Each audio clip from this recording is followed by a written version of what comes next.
Donc on va passer maintenant à l'environnement étudiant et l'intégration. Donc est-ce que tu as ressenti le mal du pays pendant ton séjour et si oui, est-ce que ça s'est atténué avec le temps? Alors non, j'ai pas du tout ressenti le mal du pays parce que pour plusieurs raisons. Je pense déjà là j'étais avec deux personnes de Romède, Mhm. donc une des personnes que je connaissais avant. Donc forcément c'était plus agréable quoi. Mm. Et puis les personnes ici sont vraiment très sympas par rapport à ce qu'on peut connaître en France ou en Europe. Les Mexicains sont hyper ouverts, hyper aimables et toujours là pour aider. Donc je pense aussi que c'est ce côté-là qui est agréable, on se sent tout de suite bien. Donc non, j'ai pas du tout ressenti ce côté mal du pays, on va dire. Ok. Comment s'est passée ton arrivée donc au Mexique? Est-ce qu'il y avait quelqu'un pour t'accueillir? Enfin, comment ça s'est passé? Ou- oui, alors en fait la personne de l'école qui se charge des étudiants étrangers est venue me chercher à l'aéroport, sachant que j'arrivais le même jour que deux autres Français. Donc voilà, elle est venue nous chercher tous les trois à l'aéroport, nous a emmenés au resto et après nous a emmenés dans le logement qu'il avait trouvé pour nous. Voilà. Bon, ça D'accord. c'était très agréable parce que bon, c'est vrai que quand on arrive surtout Mexico, voilà, c'est immense, donc on est vite perdu. Mhm. Donc c'est agréable d'avoir quelqu'un qui nous attend et voilà, qui conseille un peu au début. Donc non, vraiment c'était parfait. D'accord. Et ton intégration dans l'école s'est passée comment? Alors en fait, on avait un cocktail de bienvenue juste avant de commencer les cours, sachant que nous on a commencé en septembre. Il y avait un cocktail de bienvenue qui était organisé pour les nouveaux élèves qui commençaient en fait leur master et pour les étudiants étrangers. Donc voilà, un cocktail de bienvenue avec le directeur, le personnel de l'école et tout. Donc voilà, qui nous a permis un peu de. C'est bien parce que du coup les gens de l'administration nous ont un peu repérés, Mhm. donc c'était plus facile après quand on avait des questions, des choses comme ça à voir avec eux, c'était plus facile. C'est sûr. Et il y avait des événements spéciaux, des journées d'intégration comme Interact. Alors, en fait, le truc, c'est que nous, on était dans le campus des masters de l'EBC, de l'École bancaire et commerciale. Ouais. Et en fait, il y a un autre campus qui est pour les personnes qui sont en licence. Voilà, donc en fait, il y avait beaucoup d'événements qui étaient organisés par l'autre campus pour les personnes en licence. Ouais. Donc en fait, souvent, on s'est plutôt intégré dans les événements de l'autre campus, parce qu'en fait, nous, on n'était que 5 étudiants étrangers dans notre campus. Donc c'est vrai qu'on était assez peu, donc c'était un peu plus compliqué d'organiser des choses. Mais l'autre campus a organisé un tour de la ville dans un bus impérial là ouvert. Donc voilà, une visite dans une partie de la ville qui est assez sympa et tout. Donc non, non, ils ont fait quelques trucs, mais après, c'est pas des journées d'intégration vraiment, quoi. C'est plus une visite de la ville ou des choses comme ça. D'accord. Et dans l'école, quelles sont les activités, sports qu'elle organise? Rien du tout, on va dire. D'accord. Parce que voilà, c'est toujours ce que je disais avant. En fait, comme nous, on est sur un campus avec des gens qui travaillent et tout, c'est pas. Il n'y a Ouais. pas vraiment de vie étudiante, quoi. Enfin, c'est vraiment, les gens viennent le soir prendre leurs cours et repartent, quoi.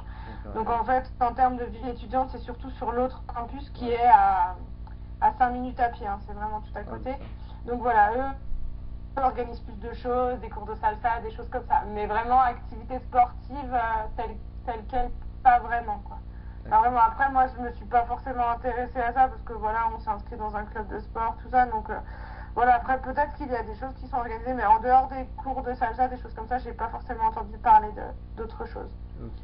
Ce qui veut pas dire que ça n'existe pas, mais je suis pas forcément plus au courant que ça. Donc a priori, il n'y a pas d'asso, quoi, d'association. Non, je ne pense pas. En tout cas, non. En tout cas, sur notre campus, à nous, non. Sur l'autre campus, peut-être. Mais je ne suis pas sûre à 100%. Ok. Et est-ce que c'est possible d'effectuer un ProAct là-bas, par exemple? C'est une bonne question. Par rapport à l'école en elle-même, pas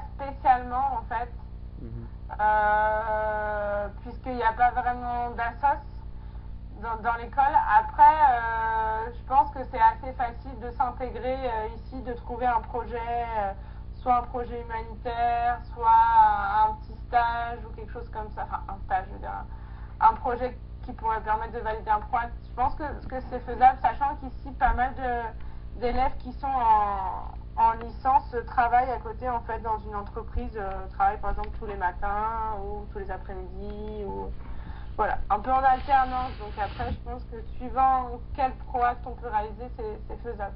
Mais pas par rapport à l'école, en fait. Plutôt quelque chose d'indépendant. D'accord. Donc, on va passer maintenant à l'environnement culturel, la description du pays. Est-ce que tu peux nous décrire la ville de l'EBC, donc Mexico, si elle était loin, et si aussi si l'université était loin du centre-ville, enfin bien accessible. Alors en fait, l'école se trouve dans une zone qui s'appelle la Zona Rosa, qui est en gros la zone, le quartier d'affaires de Mexico, qui se trouve en fait au croisement des deux plus grosses avenues de Mexico. Voilà, en termes de centre-ville, on va dire, ce qu'on pourrait appeler le centre-ville, en fait, c'est le centre historique de Mexico, qui est pas très loin en métro, on va dire à 5 arrêts de métro à peu près. Et l'école est pas très loin aussi de deux quartiers qui s'appellent Polanco et La Condesa. Et en fait, La Condesa, c'est le quartier un peu où il y a pour sortir, quoi, avec les restos, les bars, tout ça. Donc voilà, en gros, l'école est un peu au milieu de ces trois quartiers du centre historique de Polanco et de La Condesa. Voilà, c'est un quartier hyper agréable, hyper sécurisé. Voilà, avec des centres commerciaux, des parcs. C'est pas du tout excentré. Le campus où j'étais moi est pas du tout excentré. Voilà. C'était le campus Dinamarca. Après, je sais que l'école a d'autres campus un peu à l'extérieur de la ville, mais je crois pas que Romaine nous envoie dans ces campus-là. D'accord. Pas de souci de ce côté-là. Est-ce que tu as visité un peu les alentours Oui, oui, oui, carrément, oui, bien sûr. Alors en fait, on a visité tout ce qui est à visiter à peu près de Mexico, les pyramides de Teotihuacan, Xochimilco qui est un quartier de Mexico en fait qui fait un peu de petits canaux. Après, on a visité tout ce qui était musée dans la ville, voilà. On est parti aussi en vacances à Acapulco, donc qui est au bord de la mer, côté Pacifique. Yucatan avec Cancun, voilà, toute cette partie-là qui est assez agréable aussi. Donc voilà, c'est un pays où il y a énormément de choses à faire. On n'a pas fait la moitié enfin moi j'ai encore pas visité la moitié des possibilités. Voilà. Après, il faut savoir qu'au niveau du déplacement, tout se fait soit en avion, soit en bus. Il n'y a pas du tout de train ici. Donc voilà. Donc si on veut payer pas cher, c'est en bus. Mais alors, c'est beaucoup d'heures de bus. Pour aller à Cancun depuis Mexico, c'est un jour de bus, quoi, 24 heures de bus. Et après, voilà, il y a tout ce qui est avion, comme chez nous, quoi. D'accord. Voilà. Mais c'est vraiment un pays où il y a énormément de choses à faire, à voir, et qui est hyper riche, quoi. Autant au niveau culturel que gastronomique. Donc c'est vraiment agréable, quoi.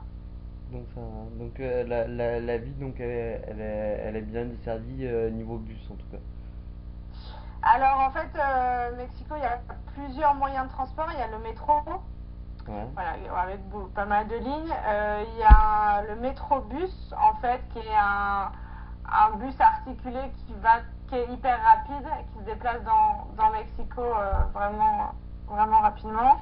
Et après, il y a des petits bus, des espèces de petits minibus qui desservent tous les alentours, voilà, les quartiers un peu moins bien desservis par le reste.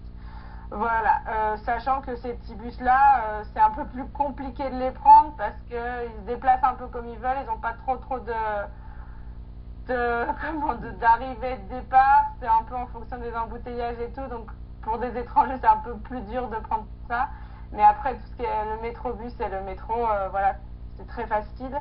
Et ce qui est aussi très facile ici, c'est les taxis parce que bah, ça coûte rien. Et du coup, on se déplace aussi pas mal en taxi parce que bah, c'est le moyen un peu le plus simple. Pas forcément le moins cher, mais le plus simple pour se déplacer quand l'endroit où on veut aller n'est pas desservi ni par le métro ni par le métrobus. D'accord. Ok. Voilà. Et donc aux alentours, enfin, est-ce qu'il y a beaucoup d'activités que tu recommandes de faire? Enfin, quelles sont celles que toi tu recommanderais de faire aux étudiants qui partent là-bas? Bah, c'est surtout tout ce qui est visite, en fait, toutes les villes qui sont autour. En fait, tout dépend de ce qu'on a envie. Si on a envie de faire de la plage, bah, c'est sûr, il faut partir Ouais. à Cancun pour avoir la mer Caraïbe à côté. Après, il y a toutes les villes coloniales au nord de Mexico, Querétaro. Voilà, c'est des villes qui sont super sympas aussi à découvrir. À Mexico, il y a pas mal de choses à faire aussi, en termes de musées, en termes de tout ce qui est les pyramides mayas. Après, il y a une partie du Mexique qui s'appelle l'État de Oaxaca, qui est au sud de Mexico. Ça aussi, j'ai oublié de dire, on est parti là-bas aussi, où il y a vraiment beaucoup de... Enfin, c'est le pays de la tequila, du mezcal, donc il y a pas mal de choses à faire, des visites, des choses comme ça. Voilà, c'est vraiment, je pense que si on part au Mexique, il faut vraiment en profiter pour visiter parce qu'il y a tellement de choses à faire qu'on s'ennuie pas du tout. Donc, en plus, sachant que quand on voyage en bus, donc entre les bus en fait de transport de passagers entre les villes, si c'est une période de vacances, on paye 50% du prix pour les étudiants, donc c'est quand même super avantageux de voyager avec le bus. Bon, par contre, c'est long, mais c'est vraiment, vraiment pas cher. Ok. Donc ça, c'est agréable. Et ensuite, est-ce que tu as ressenti des difficultés par rapport à la langue du pays? Enfin, est-ce que donc faut absolument parler espagnol ou alors tu peux, bon déjà pour les cours oui, mais est-ce que tu peux te débrouiller avec de l'anglais ou alors ils parlent pas du tout l'anglais là-bas? Si, au Mexique, il y a quand même beaucoup de monde qui parle anglais, étant donné la proximité avec les États-Unis.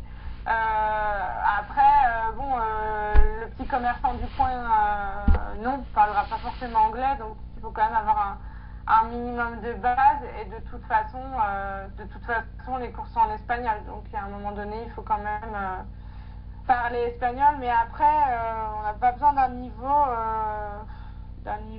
énorme. Une amie qui est là, qui est de Romède, qui est venue au deuxième semestre, qui parlait pas très bien espagnol du tout au début, qui a énormément progressé voilà, en étant en cours ici. Donc voilà, c'est pas que enfin, l'espagnol c'est pas l'allemand, quoi, c'est quand même assez transparent avec le Oui, français. c'est sûr. Donc on progresse rapidement. Mais bon, si on connaît rien du tout de l'espagnol, je pense que c'est quand même assez difficile quand même. Ok. Et est-ce que tu peux décrire rapidement les gens là-bas, leur comportement, leur façon de penser? Alors, au niveau du comportement, comme je l'ai dit, les gens sont super aimables. Vraiment, si on est perdu dans la rue, ils vont venir nous demander si on a besoin d'aide, voilà. Donc ça, c'est très agréable.